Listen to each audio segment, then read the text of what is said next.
Recording started. Okay, Boker Tov. We learned Lilu Nishmat Aviter Chai Avram ben Rachalea Moshe Tzvi, Neshama Sheva Aliyah, and Meir Tzvi. Slicha, I'll get it right.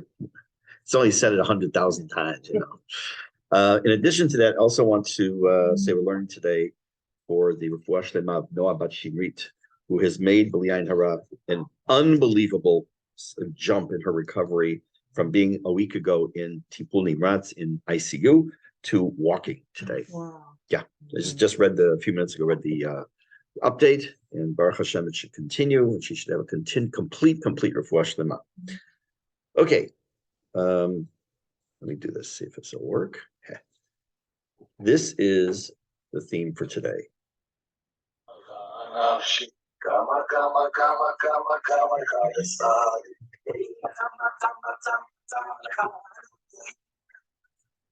Yes, you're allowed to dance.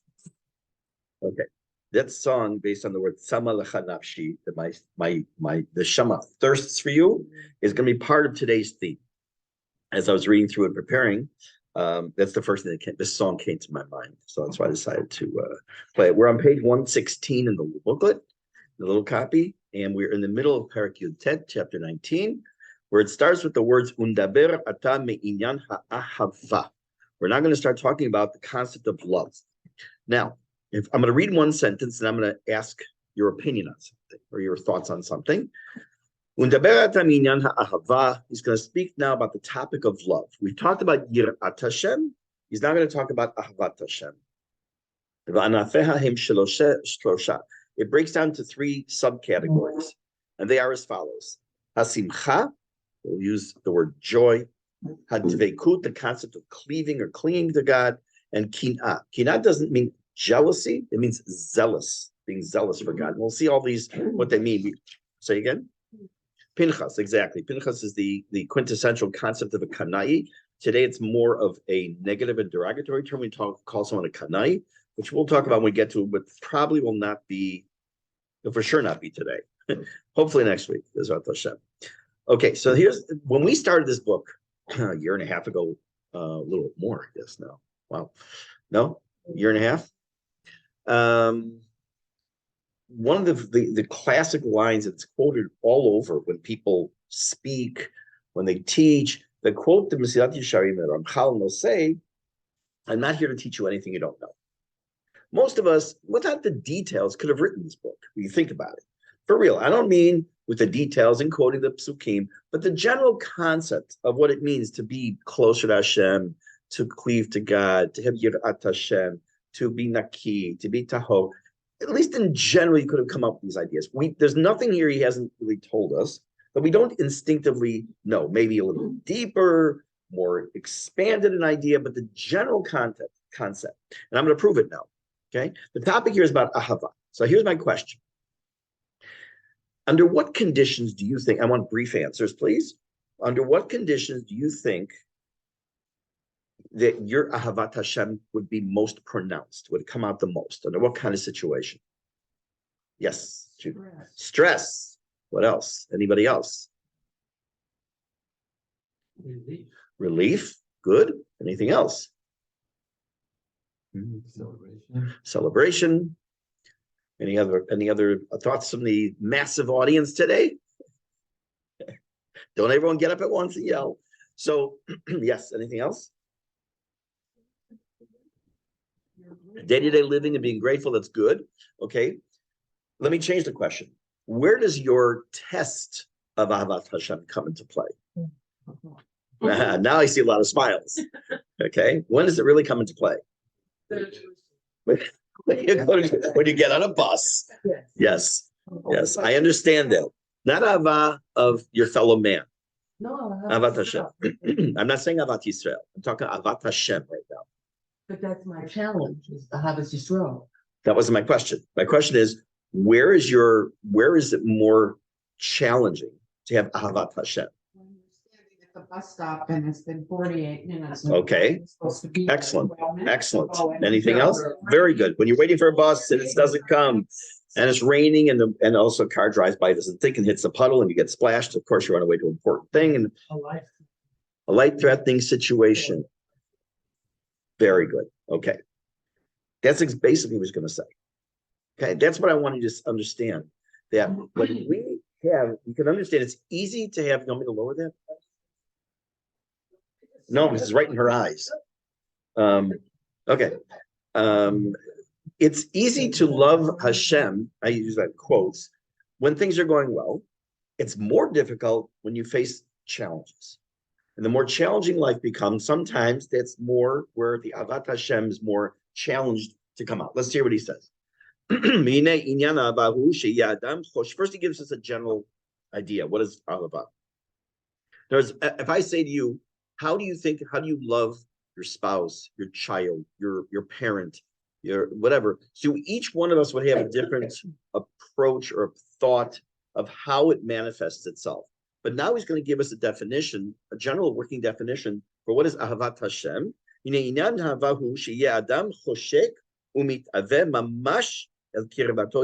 A person has this desire, this strong pull, and to cling, to be close to Hashem. What does that mean to be close to Hashem? So we know that the Gemara says that it says a person should be cleaved, right? With Dafkabo, you should cleave to God. So Gemara says, how could it be? Hashem is an Esh Ochla. Hashem is like an all-consuming fire, speaking anthropomorphically. But it means halachta b'drachav. When you go in the ways of God, like you do Bikur Cholim, and you do Nichum Avelim, and you do all these meats. So as you do, and you work in the way of God, what's called Mahu Afata, just like He is X, so too you are X. Then you're clinging to God. By it's called in Latin imitatio Dei. You're imitating God. You're being like God. In addition to that, v'rodef achar kiddushato, kasher dof ish achar davar nechmad mimenu chemda azah.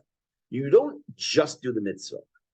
You run after a mitzvah. You run after an opportunity to do something that has to do with kedusha.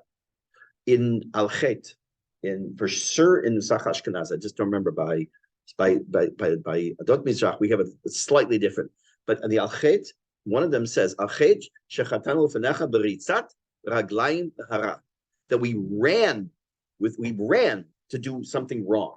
Not just we went to do something, we ran to it. And the alternative, the flip side of that is that we want to run to do davar shebikdusha. That's showing an action of love. When you know that your spouse, your child, your brother, whoever it might be, whom you love, needs something, it's not like, fine, whatever, I'll get around to it. But you jump at the chance to do it because you want to express your love. You want to show that person. You don't even do it because you don't necessarily consciously saying, oh, I'm going to do it because I love you. But that's just who you are. That's what we're talking about here. To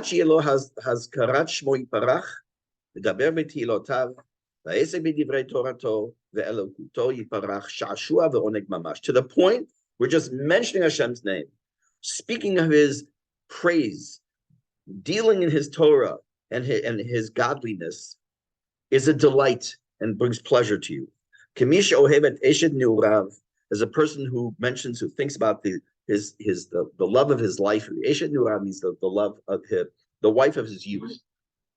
I'll explain what that means. What does it mean, the wife of your youth and the wife later in life? It doesn't mean you had a second spouse necessarily. But that's not what it means. We'll see in a minute.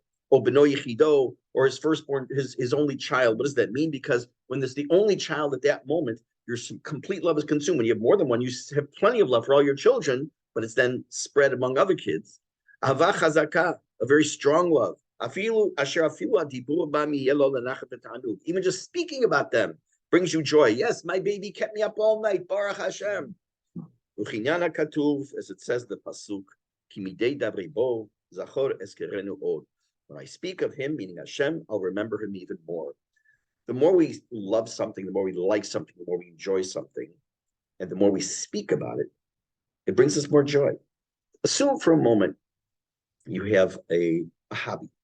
The hobby is you like the concept of time travel. I'm mentioning that because out of the entire world of things that have nothing directly to do with Torah, that's the one thing that to me is a cool concept. It started when I was, how something can make an impact on you when you're a kid. In, I don't know, 6th grade or something, I saw the movie Time Machine, and that was it. It was like, yeah, that had an impact on me.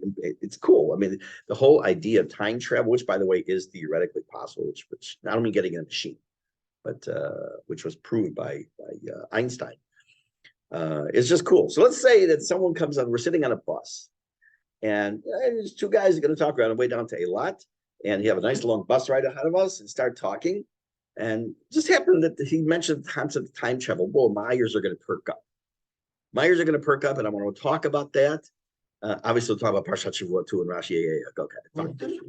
yeah, whatever. Okay, but you're going to talk about time travel? Like, I'm into this. And what do you mean? You know about the twin paradox, and you know about Schrodinger's cat, and you know all about these things? If you don't know what I'm talking about, it's fine. So, but you want, and it makes me feel more like that. Or someone comes over to me and said, I just got to tell you this short Dvar Torah I just heard. And it's like, this is awesome. This is great. Almost always. Sometimes someone come over and tell me something. And, oh, wow, that's good. I don't know what you're talking about, but that was really good. My father Shalom taught me a trick. What's that? Chas Shalom. I mean it sincerely when I say that. Yeah, it actually rarely happens to me here that someone tells me something that's just utter nonsense. It happened to me in other countries, let's say. My father Shalom taught me an interesting idea when I first became rabbi of the shul. He says sometimes a person will come up to you right after davening or in the middle of davening. He'll bring his chumash. Well, he said chumash. Bring his chumash and say, Rabbi, see this pasuk. What do you think it means when it says blah blah blah? He says they don't want to know what you think. They want to tell you what they think, but they're just using it as an entree. So he said to me, he said it in Yiddish. He says, what do you say? As you respond to them saying, what do you think it means? And that's 99% of the time when I've been in that situation, that's exactly what happens. They really, and it's fine. I have no problem with that. It's very sweet. Instead of saying, hey, you want to hear a cool Dvar Torah? You want to say, what do you think this means? I think that's good. It also leads to interaction. And that's what this is about. The more you mention, the more you talk about Hashem, the more you deal in the idea of what Hashem does in your life, it brings the closer feeling. Someone comes to you in the street and tells you your spouse, your child, your sibling, you don't know what they've done for me. They've just been so wonderful. They've just been so good. Or you know what's a great thing they did the other day? I saw what they did on the bus. They did something for someone.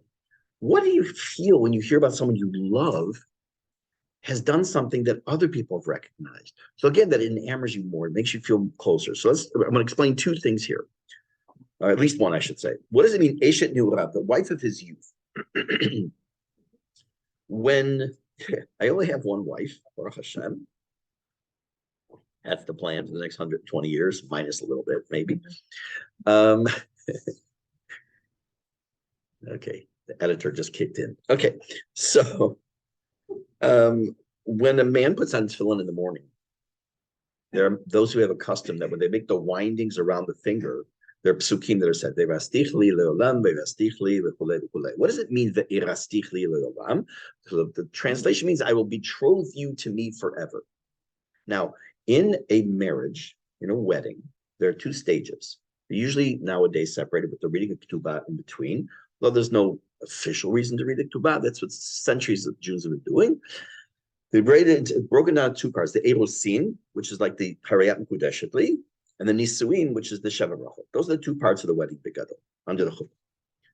But think about what we saying to Hashem. They rastichli. I want to be betrothed to you. That's the first half of the wedding. That's not the marriage. The marriage is the nisuin. The second half is the Sheva Brachot. So why do we say they rastichli de'olam? Answer: if you think back to the time of courtship and before getting married and the early days of the marriage, it is this inflaming, that's not the right word, this burning passion and love and newness, and I see the path of my future, this feeling, this closeness, and every day is, wow, we've already finished a week of Sheva Brachot. This is unbelievable. We have so much time together. Over time, during the course of marriage, it does not maintain that level. It would be not normal in most cases to maintain that level. It's not because it's life. You have your day in and day out struggles, and you have your good times and your not so good times. And that's just the way life is. So what happens when we're saying the idea of erastich to Hashem, we're saying we want that passion. We want that early feeling of this is like unbelievable. I'm all over the moon about you, to be maintained always with Hashem. And that's the Eshet Nurav. The wife of his youth does not mean that he was just young, but it means that how you felt at that moment early on, that passion, right? I was having a discussion with a student who is now about to turn 18. One of the things I am very happy to see in the curriculum of school, there's some things I think in curriculum of school are ridiculous, and others that are very good. One thing they teach, it's required in the certain schools, depending on if they're Mamlachti Dati or whatever it is called Bacham. It stands for Bait Chinuch Mishpacha. They basically give them life lessons about relationships, halachot hilchot nida, also about how to maintain a household, shalom bayit, all these. It's great. And this topic actually came up when I was preparing the student for Bag last week. And we're talking about how the relationship between husband and wife develops over time. It hopefully never plateaus. It hopefully just gets stronger. So he asked me, like, why is it that, let's say, he didn't really ask me direct, but indirect, like, how do you feel about your spouse today versus when you first got married? I said, this is a totally different world. Totally different world. The closeness and the love. And I asked him, why do you think that is? So it actually is a pretty smart kid in general. He said, I imagine it has to do with all the things you've gone through together. He says, exactly. And that's what we're talking here also. Is this, if you don't have a connection with Hashem, how do you grow that relationship? Imagine a husband and wife, they see each other once every few months. I'm not talking about you travel, if a person travels a lot. You see each other every few months. And look, think about the olden days when people would leave for months at a time. They go on the ship, they go to Medina, and sometimes years. My Zedi Al Hashem went from Poland to Toronto. He was there for 5.5 years without his wife and 2 sons at that time to make a living, to be able to bring his family over. Years he didn't see, literally. And then imagine just, again, you go away for a couple of months and you don't really, and when you finally do come home, there's not much talking, there's not much communication, and he goes away. What kind of relationship is that going to build? So if your relationship of I have Ahavat Hashem is lip service, and like I love God, because I don't think too many people will say I hate God. I would hope not, although I have heard it in certain, or I've heard the opposite, that God hates me. That I've heard a lot. It's very difficult to hear, and it's hard to respond to that with something that will be accepted. Or God has forgotten about me completely. That's another one that's common. So how do you grow such a relationship? Okay, I'll see you next June, 2027. I'll pencil you in. I should be able to make it to Aroma for coffee around 9 a.m. if I'm not too busy. What does that say about the relationship? Now, we would laugh about that, about humans. Yet when we say, oh, God, okay, yeah, I'll put the tefillin on next month, or I'll go to shul. I think when it's a double parsha in the summer, when the air conditioning's working really well, and it's not too hot out, I'll get to shul then. Or I'll remember to make brachot one day. When my grandchildren start saying brachot, then I'll help them out. I'll learn to say them that. No, where's the relationship with God? So that's what he says here very specifically, is you're looking for kirva. You're looking for closeness. Because without closeness, it is almost impossible to build love. Almost. I can't say it is because I don't know. But it's almost impossible to build love. So it just parenthetically, I imagine some of you heard this before. You probably heard it at Shavuot Brachot or under the chuppah. The word ahava, the gematria, I don't usually do it. The gematria is echad, is one. Because the true ahava is the ahava echad of Hashem. And you use it by chuppah, you say that now that the 1 + 1 equals, as a book came out years ago, 1 + 1 = 1. But when one person get married to another person, then now they're like one person, and that's the love. Okay, fine. What are you saying is closeness? What is the excellent question? What is closeness? Okay. Multiple things. If you would ask a person who calls himself religious, there's a person I want to have this conversation with one day. I had in mind this guy who considers himself religious. I don't. What is close? I don't consider him religious. I don't consider him religious. At the most, what they refer to today is dati light. Okay? It's like, I'll take the light dressing and the Coke Zero and I have a dati light on the side, please. So what is closeness? Number one, doing Hashem's mitzvot. Because that's the way to connect to God. Not doing mitzvot. I'm not saying you can do all, first of all, no one can do all 613. I'm not saying that even the ones you do necessarily with all the best intention and everything else. But the first step has to be mitzvot. Without mitzvot, there's a complete disconnect. Remember, the very beginning of the book, he said, some people think, I'm paraphrasing, being a good person is all you need to do to be a good religious person. And no, in order to be a good religious person, you need to be a good person, but you also need to do the action. You can't be, I don't know why, and I mean it literally. In the shower this morning, I was thinking about a term. You know, there's a term that was coined a number of years ago called orthopraxy. Have you heard of it? Orthopraxy means you're a practicing religious Jew. What does that mean? I love it. It doesn't mean they're necessarily doing it from here that you have any. You're going through the motions. It's orthopraxy. Orthopraxy. And I was trying to come up with a term of, and I can't yet, something that's passive orthodox. What does it mean, passive orthodox? No, passive orthodoxy. I'm talking about this person who thinks he's religious because he doesn't do things on Shabbat that he's not supposed to do. He doesn't go around talking Lashon Hara. He doesn't say Tachanun because he's not davening. Okay, so it's passively orthodox. He thinks he's orthodox because he's not doing proactively things wrong. But you're not proactively doing things that you're supposed to do. You don't put on the tefillin. You don't keep. You don't make the brachot. You don't wash before you eat bread. You don't bench. Okay, but you're a good person. Okay, so in practice, you're doing certain things. Passively, you're not doing something.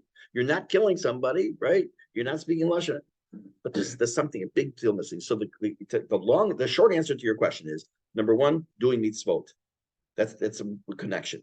Number two, concentrating. And we're going to see more in here, but focusing during your day at some point on why you're doing these things. Just going through the motions. Yeah, we know from many books and sources that you obviously get credit for something like that, but you're not getting the full credit when you don't put your heart and soul into it. But it is a matter of having priorities. Hashem is a priority.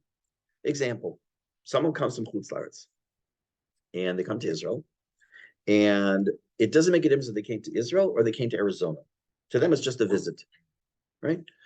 When you come to Israel, and what is your priority? If your priority is to see your family, great. If your priority is to take a Jeep ride in the desert, well, you could do that in Arizona, right? Your priority is to go swimming in a body of water. You could do that in the Pacific. You can do it in the Atlantic. I don't know if anymore if it's burned down or all the junk in there. But where are your priorities? Where is God in your life? I heard years ago. I was a kid for sure because I don't even think I was bar mitzvah. The shul, some of you know that the shul I was rabbi in was the shul I grew up in. So as a kid in that shul, I remember the rabbi talking about tzedakah. He was talking about his Rabbi Frank, all the shul. So Rabbi Frank was talking about tzedakah, and he was talking about, he had a conversation with someone in the shul. At that time, the shul was kind of struggling. It didn't have a lot of wealthy people as it eventually did, and people weren't giving properly to the shul.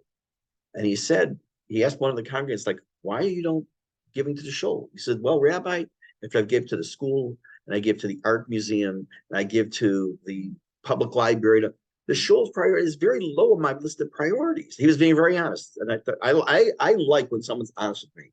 Not just oh, well, you don't make enough money this month. You want to be honest, just be honest. Tell me how it is. I much prefer that than you trying to pull the wool over my eyes when it's 30% polyester anyways. So it's a matter of prioritizing. If Hashem is a priority in your life, good example. I have to go somewhere. Okay, wait a minute. I know I'm going to be in transit then when it's mincha time. I better daven mincha early. An awareness. That's a form of closeness to Hashem. Definitely. Okay, but we're going to see more in the book itself. Okay, what's that? Exactly right. Being there, right, is not right. Being and sharing the same household, you have to be present. Correct. Very good. You have to be present. That's 100% right. And there was a commercial on TV a long time ago. It has to be is before we made Aliyah because I don't have a TV here, but I still watch stuff. Don't think I'm such a tzaddik. So watch that's what a computer's for. Don't think I'm a tzaddik. Please don't. Especially if you learn Tanya with it. You'll understand what I mean. So in the commercial, there's a guy he's looking at his phone and he's pushing his swing, and the swing is empty. He's walking down the street holding a leash, and there's nothing at the end of it. And he's standing in a school. He's looking at his phone, and all the kids are sitting around, and there's like an empty seat next to him. And what's the whole point? And then he puts his phone in his pocket, and all of a sudden you see a child appear on the string. A child appears next to him in school. He's not there. He's there, like you say. You have to be there to be there. You have to be in it to win it. Okay, that's what they say about the lottery. I didn't win the lottery again. So yeah, you have to play if you want to win. Oh, who would have thought? Okay, very good comment. Okay, they had yes. That is the scary part. Now I will admit that there have been times that has been me. Not to that extent, horrible, but that bad. But I've literally walked into poles. I've forgotten where I was. Anyways, we'll talk about you next time instead of me. Next, a person who truly loves Hashem, he's not going to skip out. He's not going to leave behind any service of Hashem for any reason. Unless obviously he's in a situation where he can't help it, right? Guy, God forbid, is sick. You can't daven. Okay, he can't. This friend of mine who's in the hospital with his daughter, when sitting by her bedside, when for the first few days he says, I didn't put on my tefillin, I didn't daven. Says, your focus right now is what you are. He says, my mind isn't even there. I'm only here. I understand. You don't even need someone to try to get you like, oh, come on, really, it's time to daven. It's time to, you should make a bracha. It should be who you are. But rather it's the opposite. Your heart should carry you to this place of the action. Unless something gets in the way to prevent you. Classic example, I'm actually surprised. Sometimes, I'm not the Ramchal. I don't come to his toenails. And you'll understand in Tanya, when we get to Tanya, we're going to talk about toenails, believe it or not. Why I don't come to his toenails? You give me a funny look like, what? I'm getting a call from my class. Very good. So I'm surprised he doesn't mention what I think is an exact perfect example for this. What does that mean? A person's like just running to do. Avraham Avinu, beginning of Parshat Vayera, is sitting in this tent, kechom hayom, right? It's boiling hot out. He just had a brit. Hashem is trying to do him a mitzvah, but trying to help him by keeping him inside. And what does he see? 3 travelers going by. He doesn't know they're not Jewish. He doesn't know that they're not human. They're not they're Arab, whatever they were. He doesn't know what they. Gosh.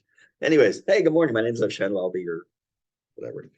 And it says as follows. He lifted his eyes and he saw. He saw his eyes saw 3 people. It says Vayarat, he ran to them, and it says Vayomer bi Adonai imna matzati chen beinecha al na tavor me'alavdecha. Please God, please my master, meaning the people he's talking to, if I found favor in your eyes, please don't leave. And he's trying to come get them in the tent. Rashi said the word Ado and night could be chol, means he's talking to the people, i.e. the angels, or he's actually talking to God, right? The problem with that is if he's talking to Hashem, it's out of order. Because he was in the tent with him. Again, we're talking about the concentration of Shekhinah closer, stronger, was in the tent with Abraham. So he runs out, and then it says, I'll be right back. He should have said, I'll be right back, and runs out. He saw a chance to do a mitzvah. His body went. That's who he was. Where you saw an opportunity, you see an opportunity. That's a lesson for us too. And that's what this is about. That you talk about what is closest. It means any opportunity you see to do a mitzvah. Sometimes we're going to cover our eyes. We're not going to do it because it's not our job. I don't want to get involved, whatever it might be. And sometimes we proactively seek out, and sometimes it's just for some people, greatness is thrust upon. I remember the rest of the sentence. Some people seek out greatness, and others it's thrust upon them, something to that effect.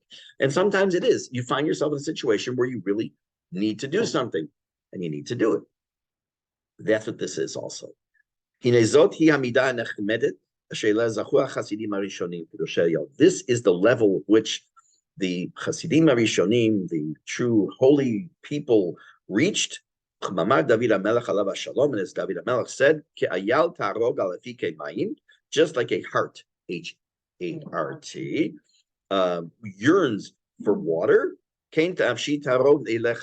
so too my soul yearns for you. Here's the pasuk was the song. I'm going to read a whole bunch of lines here. Psukim. I'm not going to translate them mostly because it's just the same concept.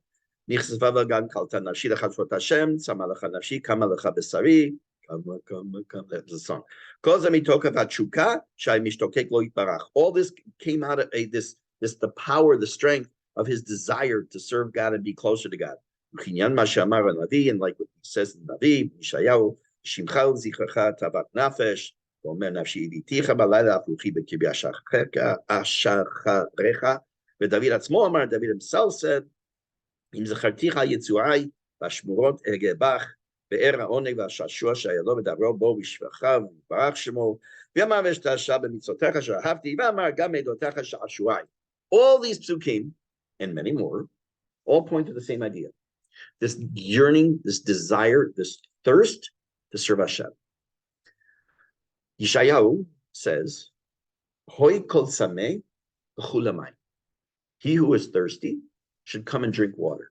Now, you might say a very powerful English word, duh. It's Rashi says, duh. If you're thirsty, you drink. Can you imagine you have water in front of you and you're very thirsty and you don't drink? And someone says to you, you're thirsty, why don't you drink? I don't want to. Right? He's right. He's right. What's that? If you seek it, you will find it. No, yes. What is he talking about? Just like someone who is thirsty knows that they have to drink. Whoever is thirsty for Hashem, for the word of Torah, l'chulamayim. What's mayim? Ein mayim ela Torah. Right. Torah, water is Torah. It's nimshal l'mayim. Why? Because it's mentioned in Tanya, it's mentioned in Ramchal, it's mentioned in multiple places. What happens? Water does what? What's the expression? Seeks its own level. It always wants to go down. The Torah came from Shamayim and it wants to be here with us. It's for us to use. It's kiloba Shamayim. It's not in the heavens. It's not for the malachim. It's for us. We are the ones who use it, ones who have issues with it, ones who have to, don't worry about it. It's fine. Make yourself at home. So we have in front of us, and people say to me sometimes, and it happens, and you yourself sometimes may feel like, I feel distant from Hashem. I don't know how to connect to Hashem. And that's fine. That's good. That the fact that you recognize you're in a sense thirsty. And what he's saying to you, why called Sameh, l'chulamayim, turn to Torah. It doesn't mean you're going to sit there and learn a kollel. But what does it mean? It means the answers are there. It may come from another person. It may come from the Torah itself. You have to sit and learn. You may join a class. Whatever it is, the answers are always going to be there. There's nothing that cannot be answered to Torah. Continuing. For me, it's top next page. Never mind. Okay, I'll come back to my own little world. This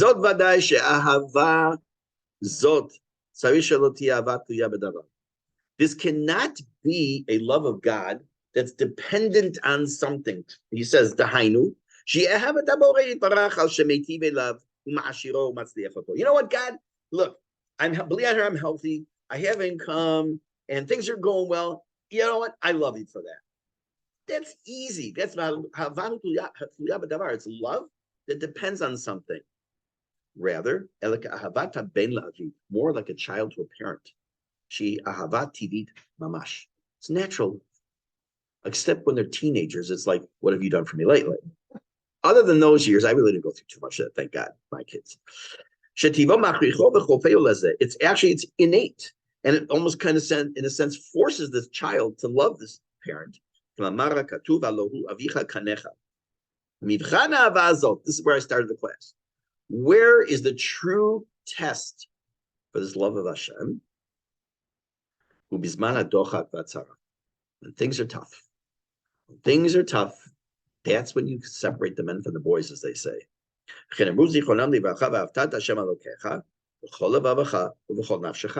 What does that mean? Even if he takes your soul. Even if he takes your money. I know. Just a second. Let me just take the closest person. One second. I have to call them back. Sorry. Okay. So what does it mean with all your money? We can understand this as afilu notel nafshach. What does it mean it takes away your money, your stuff? I've had occasion over the years to know people, I imagine some of you may, who've been on the top of the pile.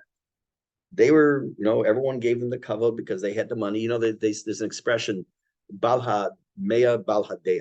Literally means the one who has the money has the knowledge. That people think you have money, or as Fiddler, as Topol would say in Fiddler on the Roof, when you're rich, they think you really know. And everyone genuflects at the altar of the almighty dollar. And lost it all. Absolutely lost it all. Lawsuits, business downturns, and went from literally mansion to renting a house. And it was a teeny little house. I know people like this, more than one. And I will tell you that with only one exception of the few people I know like that, I don't know lots of them, but I do know some, with very little exception, except that one guy maybe, they all were like, it's from Hashem. It's from Hashem. It says in Tfilat Chana, Hashem Ma'ashir, wait a second, Mitum Chayem Moed Sha'al Sha'od V'Ya'al, I say it, you think I remember it by heart. So Hashem makes someone rich and someone makes someone poor, right? Our money, our wealth, what we have is in the hands of Hashem. We have it on loan. It's only a loan to us. When I have to give someone 100 shekel because of several services rendered, that from the day I got that 100 shekel in my pocket till the day I gave it to him, I was holding it for this person. It's on loan from Hashem. It's with no interest. Remember that. There's no interest. Hashem says this is what you should think. We might think like, well, I got $1 million from God because it was really supposed to get 750,000. He gave me some interest because I'm such a nice guy. No, God doesn't pay interest either. He has interest in us. Well, I like that. But he doesn't give us interest. Okay. Oh, next book title. Okay. Anyways, so we're going to stop here. I'm going to mark it here just a second. And Bezrat Hashem, continue next week. One thing I like to stress in a class like this, when we talk about Avat Hashem, especially more even than Yirat Hashem, especially when we talk about Avat Hashem, is the book Tanya is based on a pasuk, which it takes the entire book to understand why. It's based on the pasuk that it's in your hands. It's attainable. It's achievable. It's not out there for the Yechidim to love God. You're like, who am I? It's nice, nice talk, a nice book. It says nice words, and I can say, yes, I understand. But it's actually easy to put into practice. It's easy.